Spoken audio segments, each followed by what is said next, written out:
On the 19th of May 2000, the animated Disney film Dinosaur was released, directed by Ralph Zondag and Eric Layton and composed by James Newton Howard, often referred to as Disney's Dinosaur or Disney Dinosaur to differentiate it from, well, everything else with the title of just Dinosaur. So for my broad thoughts on Disney's Dinosaur as a film, I watched it on VHS as a kid and I liked it, but I don't think it quite resonated with me the way it did with some other paleo enthusiasts. I enjoyed it though, and I still do. I just don't have any strong feelings about it really. I understand it had a very long and complicated production cycle and went through a lot of different directions before the final version was settled on. The effects were really impressive for 2000 and still are to an extent today, except for the lemurs to be honest. Their facial expressions and the hair textures look a bit nowadays. The actual dinosaurs though still look really good for the most part. The scaly skin textures especially still look superb and are so detailed.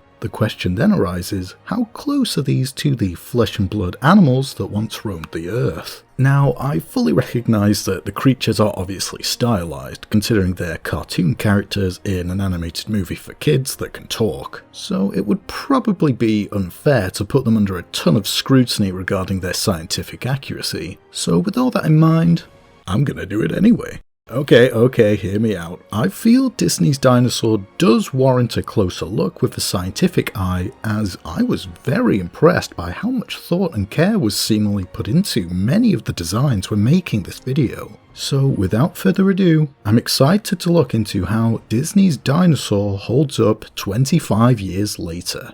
Before I talk about the creatures, I wanted to discuss the film's world building, as if you're aware of the real-life geological past and fossil record, this movie's setting is very confusing. Like I said, I'm sure it was never intended to be scrutinised to a strong degree. The film is apparently set 65 million years ago, which at the time was considered the end of the Cretaceous period, when the non-avian dinosaurs became extinct, thought to be due to a massive asteroid striking the Gulf of Mexico. This date has since been pushed back slightly to 66 million years ago, but this is the least of the changes. One of the locations seen in the film is Lemur Island, which was based on the real-life island home of lemurs today, Madagascar. Now, by the end of the Cretaceous, Madagascar had detached from mainland Africa, but lemurs are not thought to have evolved until after the Cretaceous. The distance from Lemur Island to the mainland is also much smaller than it would have been at the time, if this is indeed meant to be Madagascar, so I'd assume this is just a small offshore island of some continent. Early in the film, a huge asteroid, referred to as a fireball in the film, strikes off the coast of Lemur Island.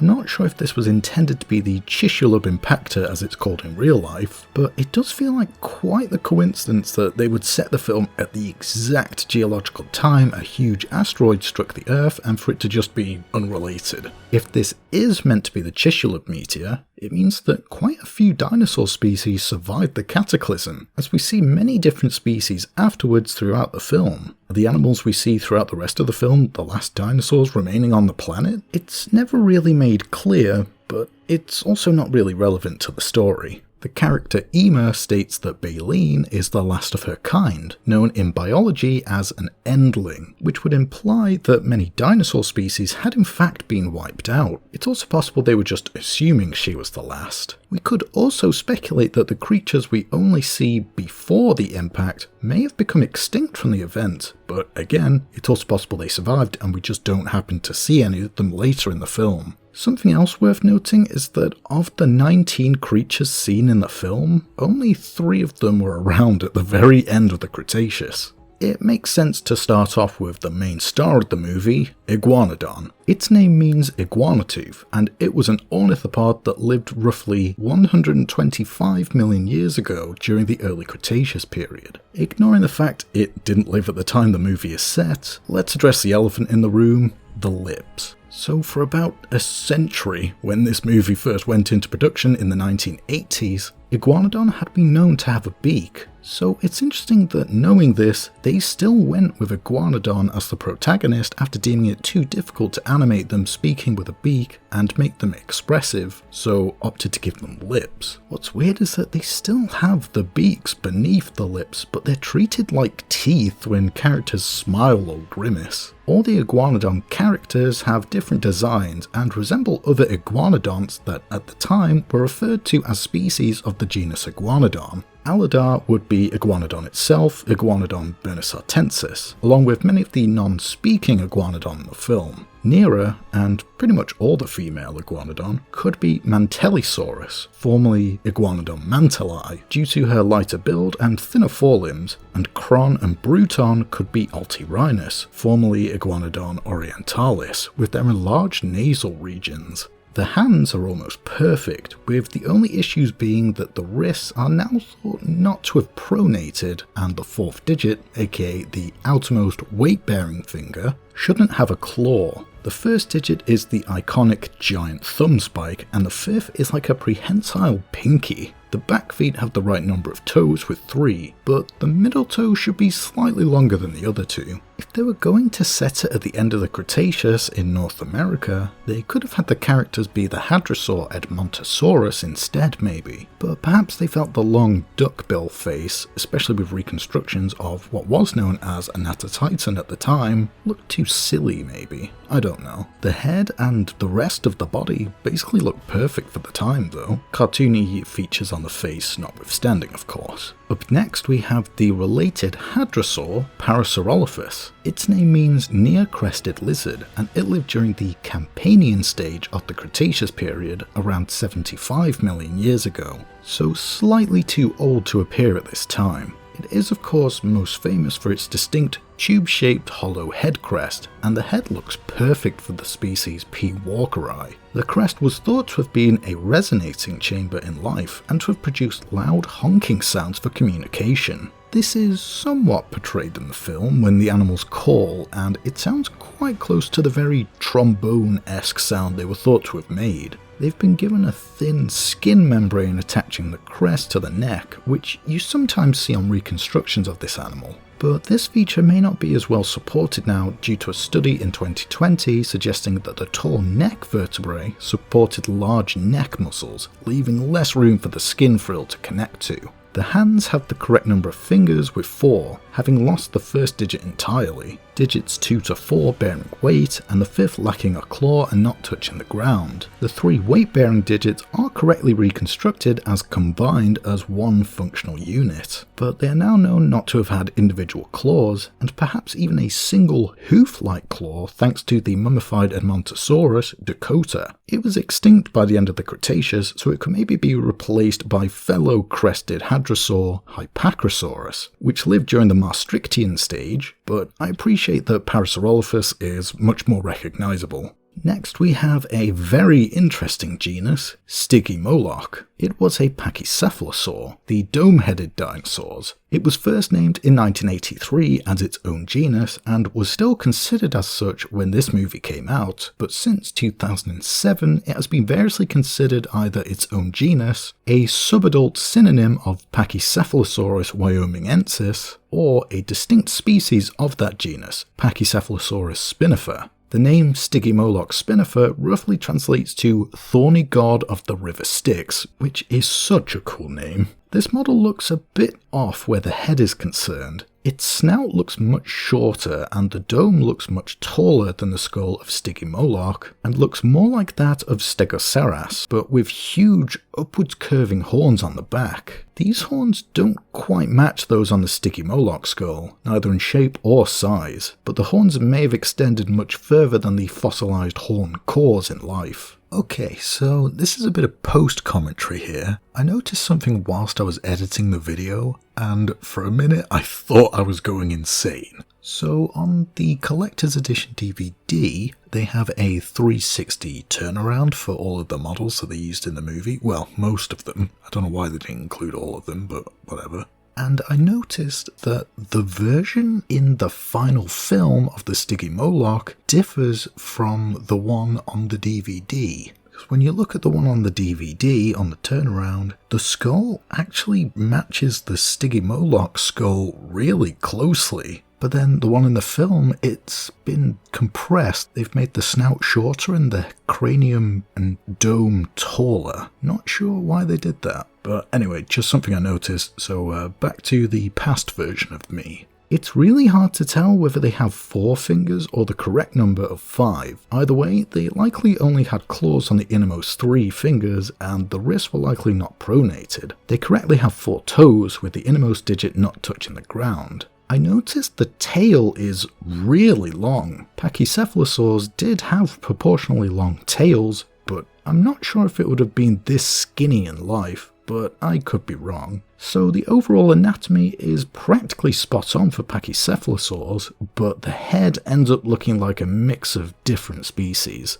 Up next, we have another genus with an interesting naming history. The animal referred to as Microceratops was named in 1953. However, it was later realized that this name was preoccupied by a genus of wasp, and so was renamed to Microceratus later in 2008. Its name means small-horned, and it was a basal ceratopsian that lived around 90 million years ago, so was extinct by the end of the Cretaceous, and lived on the wrong continent as it was found in China and Mongolia. Not only was the taxon's name changed in 2008, a lot of the material was moved to the fellow basal ceratopsian genus, Graciliceratops, so it's possible this model is now based on this genus. The skull is only partially known, but this looks very close to the known material for Graciliceratops. It's very difficult to tell, but I'm pretty sure they have the correct hands and feet with 5 fingers and 4 toes, with the innermost toe being held off the ground. This one's hard to gauge the accuracy, considering the confusing nature of its identity, so judging it as Graciliceratops, it's quite good. Next we have the genus originally planned to be the protagonist in early versions of the film, Styracosaurus. I'm quite surprised Triceratops doesn't appear at all in favour of its less famous ceratopsian cousins. Ironically, Styracosaurus, whose name means spiked lizard, did not live at the end of the Cretaceous, whereas Triceratops did. There are 2 Styracosaurus models seen in the film, a more realistic, non-speaking one and the character Ema. Ema is much more stylized and inaccurate, with a very squat posture and gait, and an enlarged head. All the Styracosaurus in the film have the same shape and arrangement of horns, except for Ema, who is obviously more stylized and old. Ema's model has a more historical reconstruction of Styracosaurus, with a very wide hippo-like torso and squat elephant-like legs. Her head is also proportionally huge, and presumably her nasal horn has broken in her old age. The more realistic model has the correct general anatomy, as well as arrangement of horns and spikes. Styracosaurus is now known to be extremely variable in this regard. This look is still totally plausible, it's just unlikely so many herd members would have the exact same arrangement, but this wasn't known at the time. Both models have the correct number of fingers with 5, but only the innermost 3 should have claws. They have the correct number of toes with 4, but the innermost toes didn't bear weight. So anatomically, it's basically perfect. So overall, it's really good for the time, and is still almost perfect now. This one stood the test of time. Another ceratopsid is Pachyrhinosaurus. Its name means thick-nosed lizard, and whilst it did live in the Maastrichtian stage, the youngest fossils of this genus date to the early parts of this stage. But I suppose it's possible some may have made it to 66 million years ago. What's odd is that the Maastrichtian species is P. peritorum from Alaska, whereas this model seems to be based on the older P. lacustae from Alberta, based on its frill spikes and unique central frill horns. The epiparietal frill spikes don't exactly match those of P. lacustae. Maybe it's a unique species. The genus's signature nasal boss may be slightly too tall and flare out too much from the snout, when it was more likely flatter. So overall, not quite perfect, but still really good. You very briefly see the skeleton of an unidentified ceratopsid. You never really get a good look at it, but going off of what you can see of the skull, I'd guess it's Chasmosaurus? This genus was extinct by the end of the Cretaceous, so shouldn't be alive during this time anyway, but I guess the only one you do see is already dead, so...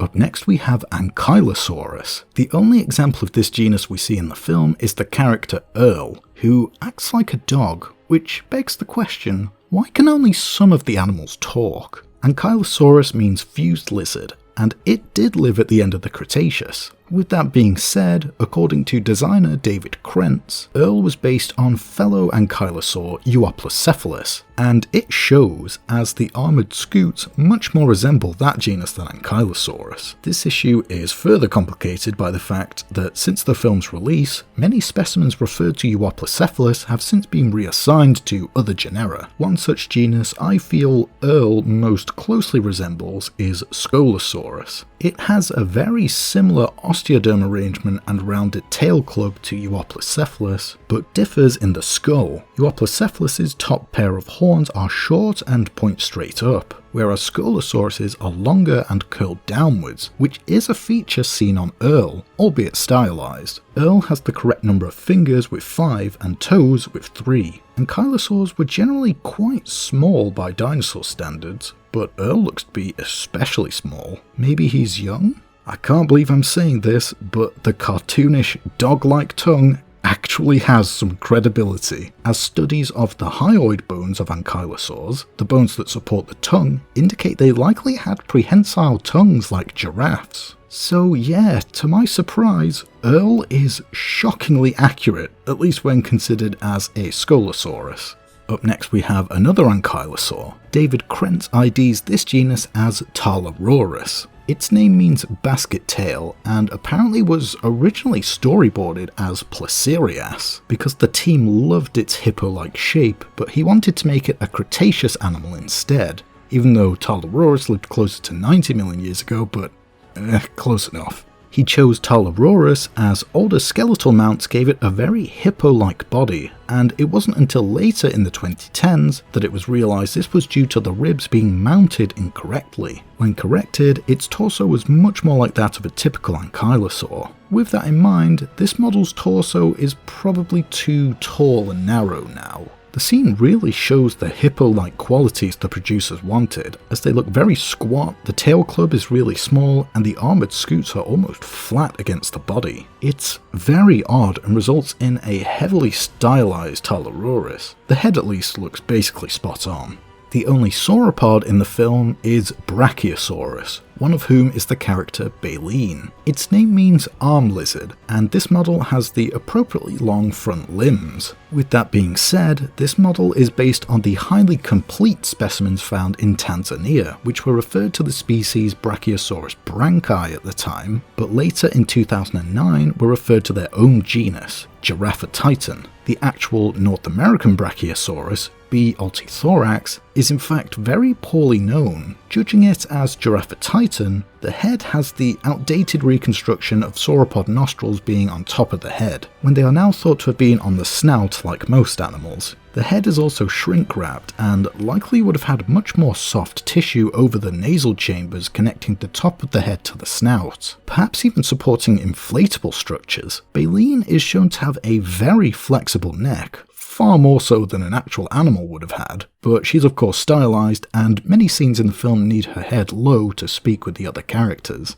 The non-speaking models seen early in the film seem to have stiffer necks and are more accurate. The proportions look basically perfect, though the legs may be a bit too thick and elephant-like, as are the hands and feet. Sauropod hands were crescent-shaped and only had one claw on the first digit. Their feet were longer and only the innermost 3 toes had claws, and they strongly curved outwards. This is the most out-of-time dinosaur in the film, as Brachiosaurus lived during the late Jurassic around 152 million years ago. They could have picked a late Cretaceous sauropod like Alamosaurus, but I guess they went with Brachiosaurus because it was popular. So overall, a bit dated, but not bad for the time. Moving on to the theropods, and where better to start than with the main antagonistic creature of the film, Carnotaurus. Its name means meat-eating bull after the distinctive cattle-like horns on its head. Let's address the elephant in the room, the size.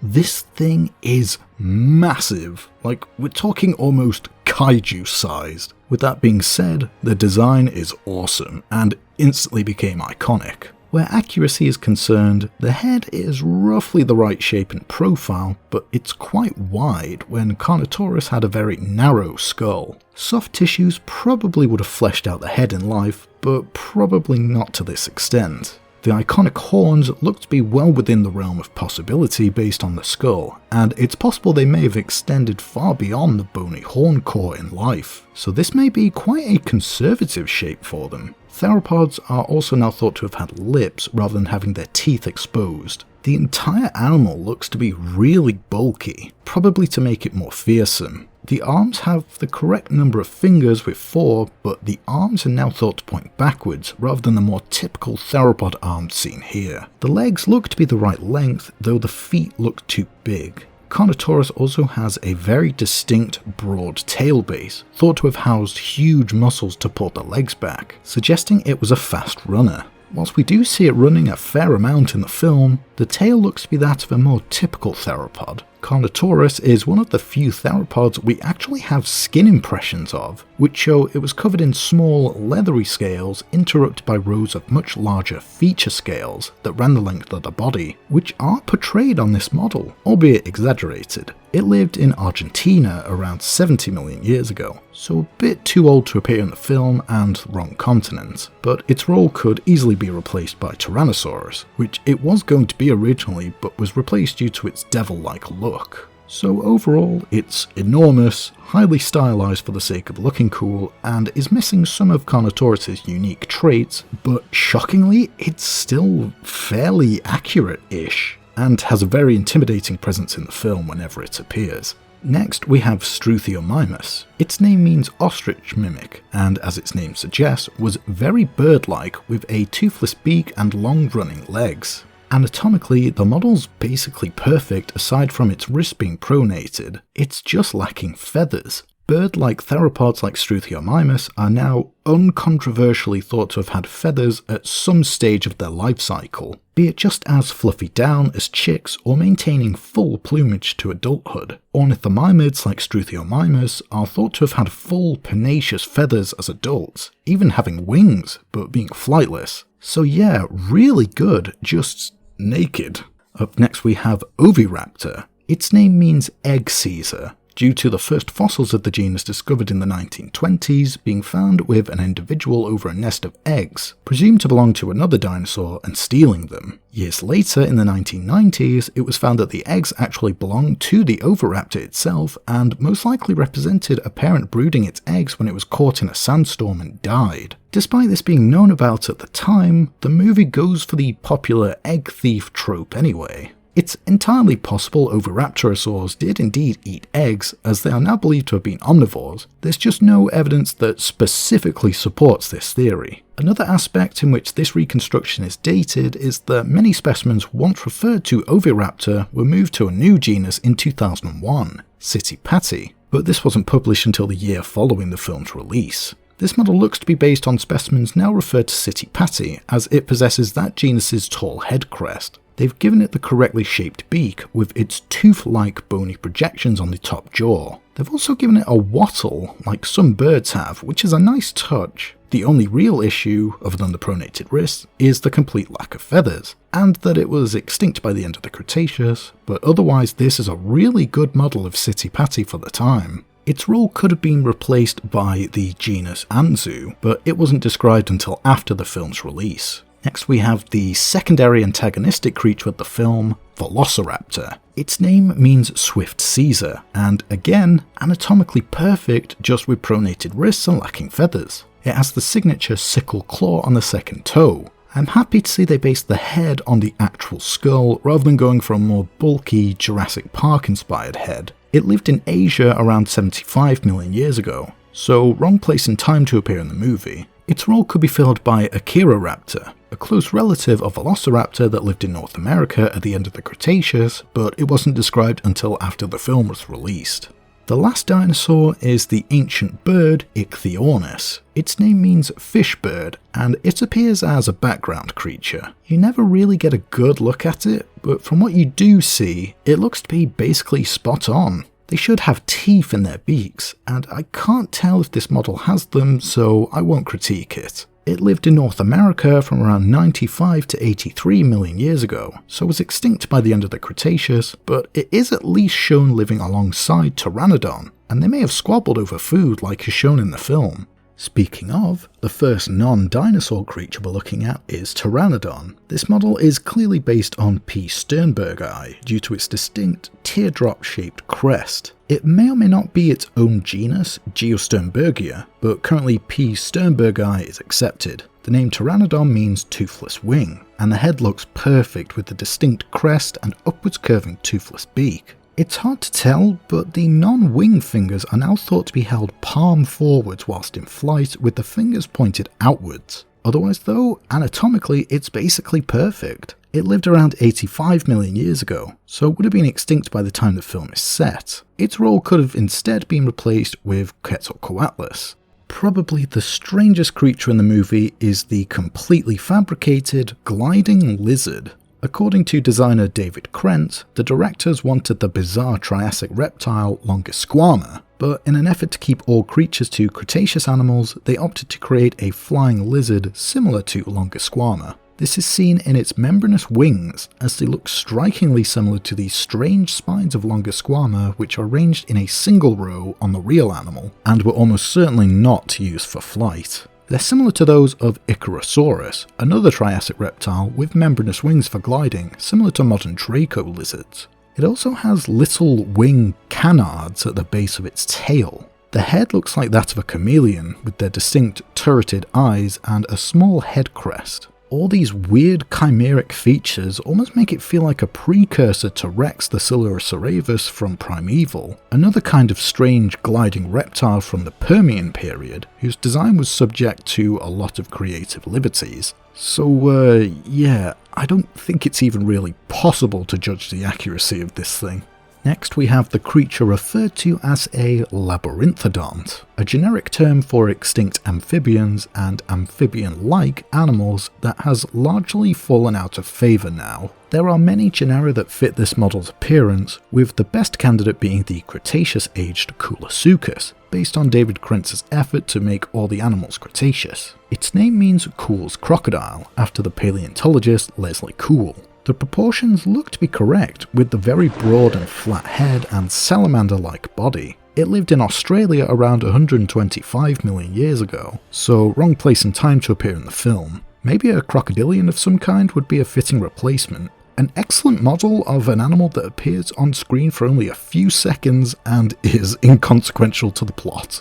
Included on the Collector's Edition DVD is the model of a mosasaur that went unused in the final cut of the film. There were plans for the herd to cross a river in earlier versions of the film, where they were attacked by some kind of crocodile relative, probably Dinosuchus, which was later changed to mosasaurs. This model seems to be based on the genus Tylosaurus, based on the shape of its skull, and that it's one of the largest and best known mosasaurs. The model looks basically perfect for the time, only outdated in that later in 2008, it was found that mosasaurs had fish-like tail flukes. I don't know if the river crossing scene was going to remain as a river or was changed to a sea crossing instead for the marine mosasaurs before being cut. If it remained as a river crossing, the mosasaur genus Pannoniosaurus, described in 2012 from Hungary, is the only definitively known freshwater mosasaur. At 6 meters long, it was considerably smaller than the giant 10 meter plus Tylosaurus, and wasn't known at the time anyway. But if the scene were to be made, it's cool to think that new research would kind of validate it scientifically, but that's all speculation. Last but not least, we have the film's deuteragonist creatures, the lemurs. Lemurs didn't evolve until after the extinction of the dinosaurs. Apparently they were originally planned to be Mesozoic mammals. They were not chosen due to being unappealing, apparently. The lemurs in the film are based on Cockerel's sifaka, Propithecus cockerelli, treated as a subspecies of Verosifaka at the time. Like all lemurs, they are endemic to the island of Madagascar after their ancestors rafted there, estimated to have occurred anywhere from 52 to 40 million years ago. They then diversified in isolation into a variety of species. The fact we see a second population of lemurs living in the nesting grounds at the end of the film shows that either they're not native to Lemur Island and the island population rafted there prior to the film, or they are native to the island and the mainland population made the reverse trip. Needless to say, it's a great stylized cockerel sifaka, it's just completely out of place here. As for my thoughts on the film itself, like I said at the beginning, I don't really have a strong emotional attachment to it, and I don't think it's particularly mind-blowing outside of the effects for the time. I think it would have been better if the dinosaurs didn't talk and they went for a more naturalistic approach, which I believe was the original intent before Disney executives pushed for the idea to appeal more to a younger audience. But I still enjoy the final product for what it is. From watching the deleted scenes on the collector's edition DVD, I can't help but feel like the film's themes of never giving up hope, discrimination versus caring for others, and leadership are kind of downplayed, perhaps due to the film's rushed production cycle. The scrapped plot thread of the dead character Old Gautama being the first to lead the herds to the nesting grounds is an interesting one, if a bit cliché, as they were clearly going for something along the lines of Aladar being the chosen one character archetype as the new Gautama, a nicer leader of the herd than Kron as he's shown to care for others. I suppose he still is this in the final version, like when he helps Ema when the herd rushes over to drink, or when he rallies the herd to intimidate the Carnotaur and safely leads them to the nesting ground.